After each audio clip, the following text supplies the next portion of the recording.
Yo, what is up, everybody, and welcome back to another Madden 25 online game. Today we have the Seattle Seahawks and the San Francisco 49ers, a classic Seahawks-Niners matchup that I usually try to not post too much or get into too many of these games for Madden 25, because that's the classic matchup everybody wants to do. Everybody wants to overpower Seahawks and the overpowered Niners. I don't, though I do like to play with them. And you see Percy Harvin, first play of the game, breaking a tackle, using his speed, and getting in the end zone.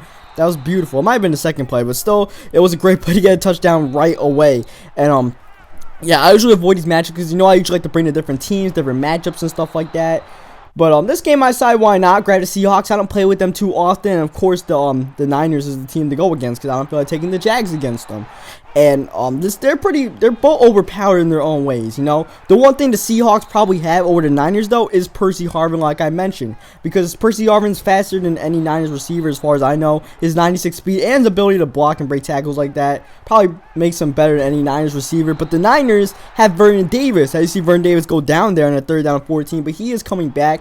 As you see him trying to run the option with Kaepernick, but yeah, Vernon Davis could also be a dynamic threat in the tight end position because he's just so fast, and he's a great blocker as well, one of the best blocking tight ends in the game. And of course, the Niners also have some great blocking wide receivers, as you see there, and they have like an all-pro front five. Every one of their starting five, or offensive tackles, as far as starting five, not like a basketball starting five, they're over like 90 overall. It's nuts. So we're going to try to overcome that with Percy Harvin. Like I mentioned, we're going to make him respect Percy Harvin. He's one of the most dynamic threats in the game, period. So we're just going to continue to hit him up and make him fear Percy Harvin, and hopefully that opens up running lanes for Marshawn and passing lanes for guys like Sidney Rice and stuff. And man, Percy Harvin is going to work, man. Look at Harvin in the end zone. He dived on me, so you know what I do. I dive. You do it to me, I do it to you back. Treat others the way you want to be treated. So we dive in him there, go up 14-7, but he comes right back in one play with Frank Gore. Like I said, that blocking is tremendous.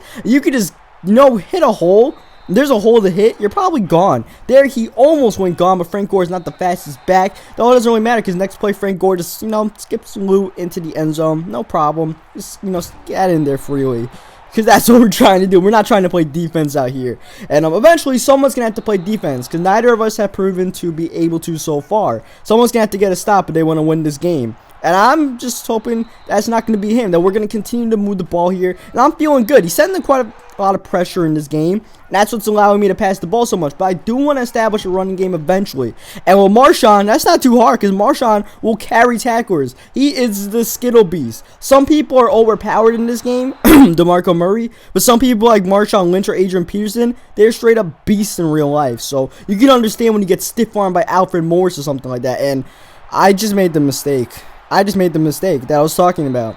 I could not afford to do that, and I just threw that route too late. It got open as soon as the guy made his cut, but after that, it was not open, and Terrell Brown closed on it, and we ended up throwing the interception there.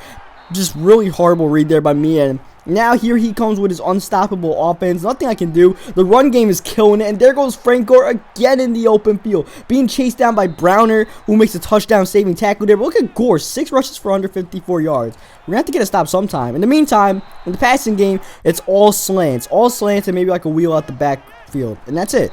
That's his offense. Run the ball, run some slants, and that's about it. You see Frank, and an occasional streak there with Vernon Davis, and then take off with Cap. And it sounds really dumbed down, and sometimes that's what you need in Madden. You don't need all the complicated stuff. Sometimes a really simple offense will work. There, he overthought the situation, tried to run it in there, and could not. 3rd down and 5. Everything is locked up here. Kaepernick trying to step up until he finds Vernon Davis. Somehow Davis gets it over the linebacker in the middle of the field. Good read by him. At the same time, bad play by my linebacker, whoever the hell that was, to give up that when we had it pretty much locked up for so long. Cap was about to get hit, so he gets the touchdown there in a drive that I felt like we made a big play at the 1-yard line. That sounds kind of devastating in a way, especially after we threw the interception.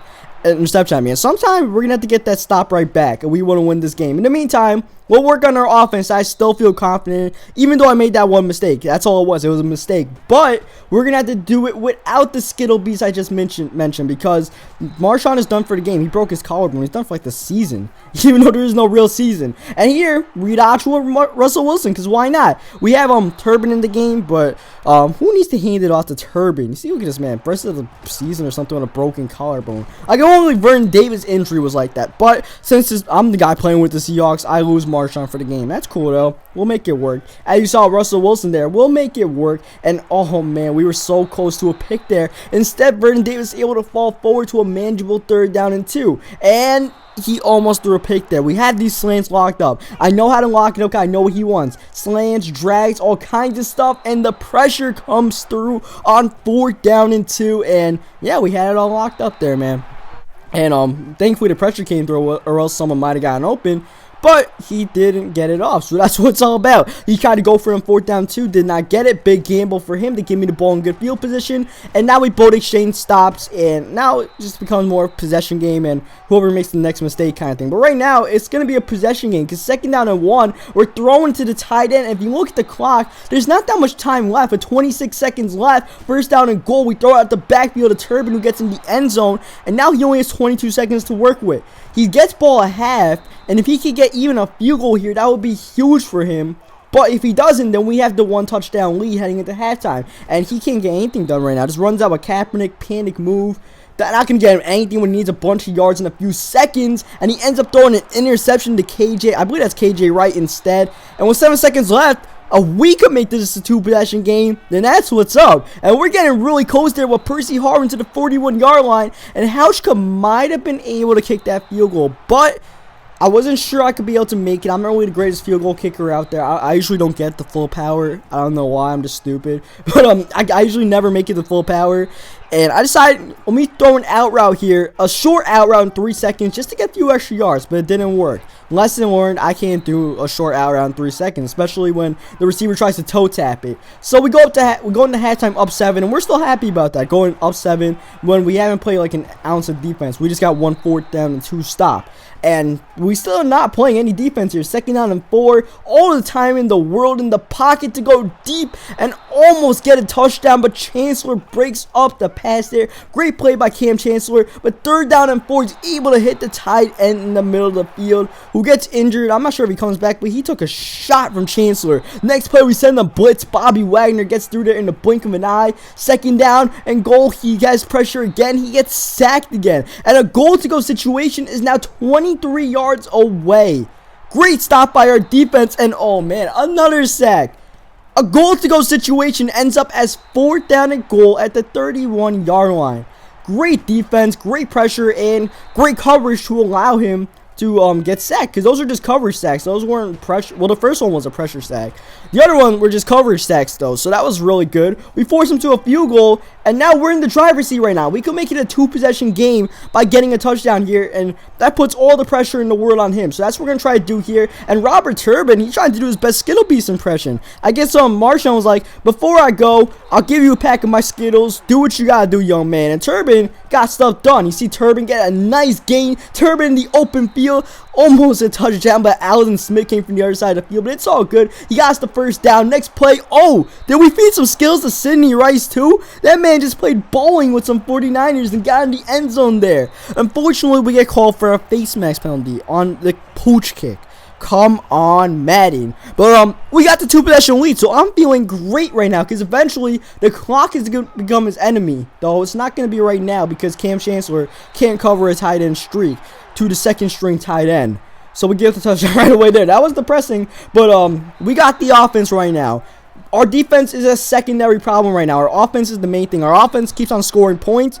You know, it doesn't really matter. He's going to need like an onside kick to come back. And the offense continues to move the ball. Continues to get 1st downs. Continues to take what he gives me. And he's trying to send a mix of pressure or blitzing. But I'm always 1 step ahead of him. I always have a plan for either one here. 2nd down 2. Expect the pressure. Throw the out right there for the 1st down when it was man-to-man. Unfortunately, Percy Harvin gets injured. And we cannot afford to lose him. But he is coming back later. Though for the rest of this drive, we're going to have to do it without Percy and without Marshawn. So you see Turbin filling in admirably. And here pressure coming. Russell Wilson, just throw it away, please. Don't make it a 3rd down and long. 3rd down and 2 is very manageable. And we go back to the out route that killed him before. And it kills him again. He brings the pressure, man-to-man. Throw the out route. I could have thrown the post, but I didn't want to take a chance that I might have gotten picked off. Here, speaking of taking chances, that was a big hit there. Next play, look at X. Look how open X get. And X gets open this entire drive, but I never notice him. And 3rd down and 10, X can get open again, but I just don't notice him. Pressure coming. I'm like, oh wow, look at that running lane with Russell Wilson, and we don't get the first down. I played it safe, but I don't get the first down. Bringing up 4th down and inches, and I go for it, and I barely get it. Very tense moment in the game. I didn't quarterback sneak it. I ran hurry up instead. And the right side, if he was wide open, there was like 3 people on Sidney Rice, and I still threw it anyways.